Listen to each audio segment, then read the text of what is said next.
कहा जा रहा है।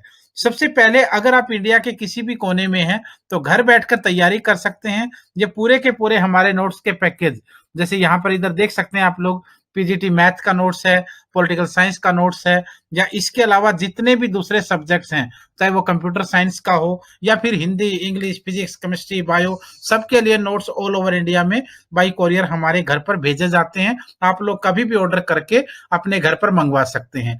अधिकांश मौसम गतिविधियां किस वायुमंडलीय परत में होती है? वेदर संबंधी जो चेंजिंग है वो आपको सिर्फ अक्षोभमंडल में होंगे, जिसे आप लोग ट्रोपोस्फेयर कहते हैं। ट्रोपोस्फेयर एकमात्र ऐसी लेयर है जिसमें मौसम संबंधी गतिविधियां होती हैं। आंधी हो, तूफान हो, बारिश हो, धुंध हो, कोहरा हो, नॉर्मली बादल हो, ठीक है, ओस की बूंदें हों, सारी की सारी गतिविधियां आपको अक्षोभमंडल में ही मिलेंगी। यही एक ऐसी लेयर है जिसमें आप ऊंचाई के ऊपर जाते हो तो तापमान गिरता जाता है। 165 मीटर पर 1 डिग्री सेल्सियस तापमान कम होता है। इसी तरीके से आप ऊपर जाएंगे तो घटता जाएगा। 63वां क्वेश्चन है दोस्तों, विश्व का सबसे ऊंचा जलप्रपात यानी वाटरफॉल एंजिल किस नदी पर है? आंसर है कैरो नदी पर। 64, विश्व में प्राकृतिक रबड़ के 2 सबसे बड़े उत्पादक देश कौन से हैं? प्राकृतिक रबड़ के सबसे बड़े उत्पादक देश हैं थाईलैंड और इंडोनेशिया। थाईलैंड का नंबर 1 है, इंडोनेशिया का नंबर 2 है। उत्तरी एशिया में कौन सी घास भूमि पाई जाती है?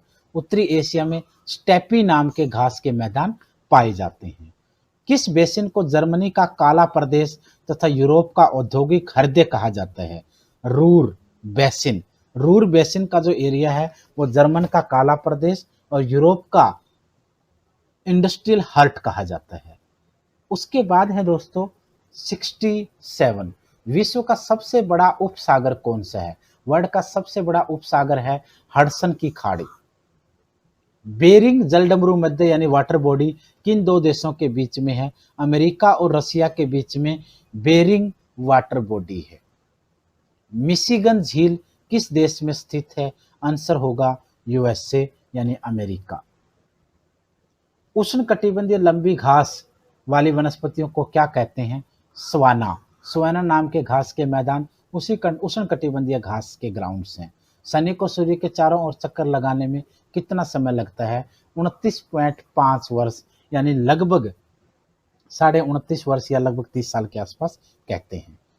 अस्त होते हुए सूर्य के लाल वर्ण का होने का क्या कारण है? यानी जब हम कहते हैं कि सूर्य जब छिपता है या अस्त होता है या सेट होता है तो उस समय उसका रंग जो है वो लाल पड़ जाता है। इसकी वजह क्या है? पृथ्वी के वायुमंडल में प्रकाश का प्रकीर्ण। पृथ्वी के वायुमंडल में प्रकाश का जो प्रकीर्ण है वो सूर्य के छिपते हुए को लाल रूप देता है। नेक्स्ट क्वेश्चन है, किस ग्रह को वरुण नेपच्यून ग्रह का सहोदर ग्रह कहा जाता है? अरुण। अरुण को वरुण का सहोदर ग्रह या नेपच्यून को यूरेनस का सहोदर या साथी ग्रह माना जाता है। एक कैलेंडर वर्ष में अधिक से अधिक कितने ग्रहण हो सकते हैं? एक कैलेंडर ईयर में दोस्तों ज्यादा से ज्यादा 7 ग्रहण हो सकते हैं। पृथ्वी की किस परत को सियाल परत भी कहते हैं? पृथ्वी की भूप्रपटी को हम लोग सियाल परत भी कहते हैं, उसके नाम से भी जानते हैं। आर्टिजियन कुएं किस प्रकार के चट्टान में मिलते हैं? आंसर है परतदार चट्टानों में, लेयर वाली रॉक्स में। वर्ल्ड का सबसे बड़ा सक्रिय ज्वालामुखी कहाँ है? आंसर है दोस्तों जिसका हवाई द्वीप में। आंसर इसका नाम था मोना लोआ। दुनिया का सबसे बड़ा एक्टिव ज्वालामुखी मोना लोआ है जो हवाई द्वीप में है। विश्व का सबसे गर्म स्थान कौन सा है? विश्व का सबसे बड़ा गर्म स्थान है दोस्तों अजीजिया, जो अफ्रीका कॉन्टिनेंट के अंदर पड़ता है।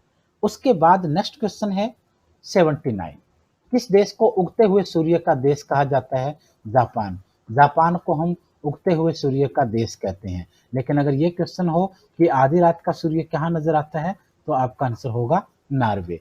क्यूराइल द्वीप का विवाद किन 2 देशों के बीच में है? क्यूराइल द्वीप का जो झगड़ा है वो रसिया और जापान दोनों देशों के बीच में है। जापान के द्वीप जो रूस से अधिकार में है वो कौन कौन से हैं? यानी जापान के कौन से आइलैंड हैं जिनके ऊपर रसिया का कब्जा है? हाबोबाई, विकोटन, कुनासिरी और इटोस्कू। ये 4 आइलैंड हैं जो जापान के हैं बट वो रसिया के कब्जे में है। वायुमंडलीय आर्द्रता मापने के लिए किस यंत्र का प्रयोग किया जाता है? हाइग्रोमीटर। हाइग्रोमीटर नामक इंस्ट्रूमेंट से वायुमंडल की आर्द्रता को मापा जाता है। अमेजन नदी किस महासागर में गिरती है? दोस्तों, अमेजन नदी अटलांटिक ओशियन में गिरती है।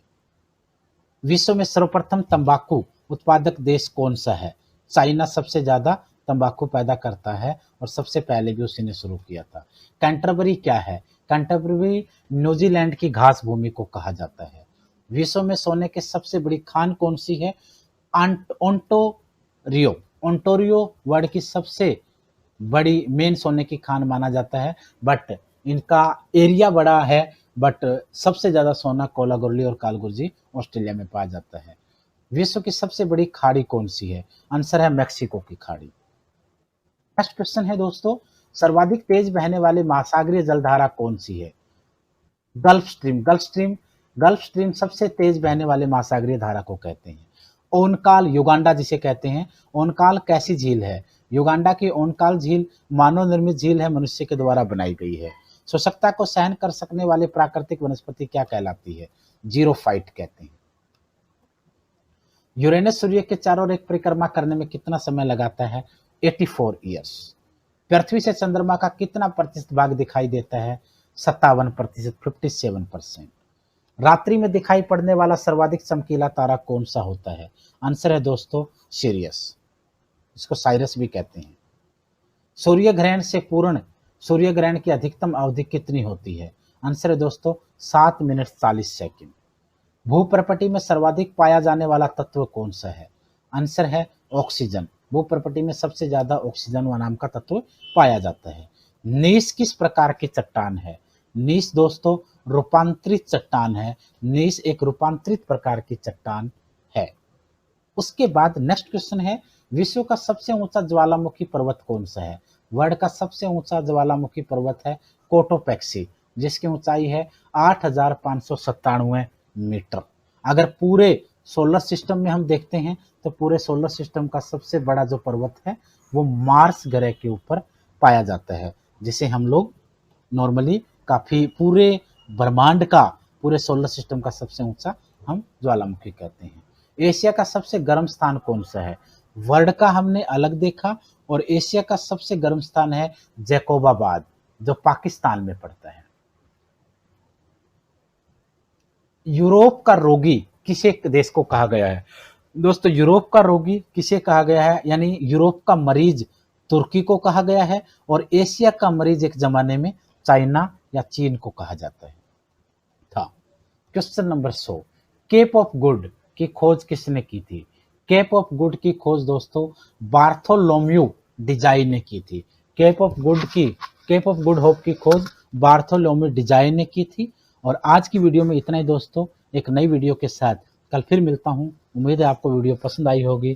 चैनल को प्लीज सब्सक्राइब करें हर रोज की वीडियो को देखने के लिए, और ए लॉट ऑफ क्वेश्चंस का डाटा कलेक्शन के लिए आप हमारे साथ बने रहें। आज के लिए इतना ही दोस्तों, धन्यवाद।